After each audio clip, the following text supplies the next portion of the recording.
পৃথিবীর বাইরেও 10টি নতুন পৃথিবী। চাঞ্চল্যকর একটি তথ্য নিয়ে আজকের ভিডিওটি। হ্যালো দর্শক, সকলকে স্বাগতম আমার নতুন ভিডিওতে। পৃথিবীর বাইরে সন্ধান পাওয়া গেছে 10টি নতুন পৃথিবীর। খবরটি পরে নিশ্চয়ই চমকে যাওয়ার কথা। হ্যাঁ বন্ধুরা, সম্প্রতি সৌরজগতের বাইরে পৃথিবীর মতো আরও 10টি গ্রহের সন্ধান পেয়েছে মার্কিন মহাকাশ সংস্থা নাসার কেপলার মিশন। যুক্তরাষ্ট্রের ক্যালিফোর্নিয়ায় নাসার এমস রিসার্চ সেন্টারের বিজ্ঞানী মারিও পেরেজ এ তথ্য প্রকাশ করেন। তিনি বলেন, কেপলারের তত্ত্ব বিশ্লেষণ নির্ভুল।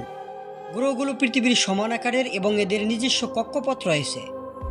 এছাড়াও সৌরজগতের বাইরে বিভিন্ন আকারের আরও 219টি গ্রহের সন্ধান পেয়েছেন নাসার জ্যোতির্বিজ্ঞানীরা।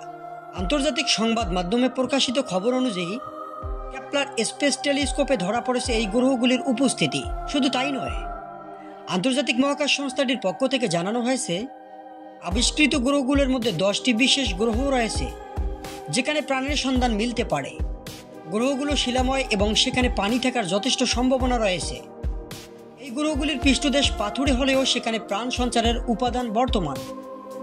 খবরটি চাঞ্চল্য সৃষ্টি করছে বিজ্ঞান জগতে।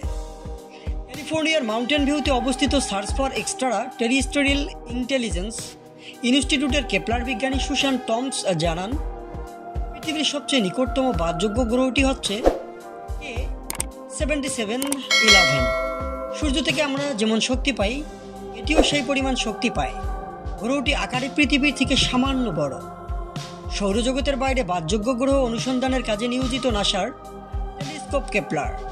সর্বশেষ তথ্য অনুযায়ী কেপলার এখন পর্যন্ত সৌরজগতের বাইরে 4034টি গ্রহ আবিষ্কার করেছে, যার মধ্যে 2335টির অবস্থান সম্পর্কে নিশ্চিত হওয়া গেছে। ছায়াপথগুলোর মধ্যে কোথাও কোনো গ্রহে প্রাণের সম্ভাবনা থাকতে পারে কিনা সেই দুরূহ অনুসন্ধানের কাজটি করে টেলিস্কোপটি। তবে প্রশ্ন রয়ে গেল, এতগুলো গ্রহের সন্ধান পাওয়া গেলেও সেখানে পৃথিবীর মতো জীবন রয়েছে কিনা সে উত্তর এখনও মেলেনি। তবে নতুন এই গবেষণা মহাকাশে প্রাণের অস্তিত্ব অনুসন্ধানে গুরুত্বপূর্ণ ভূমিকা রাখবে বলে জানিয়েছেন বিজ্ঞানীরা।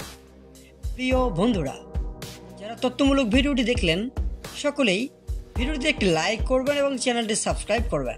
ধন্যবাদ।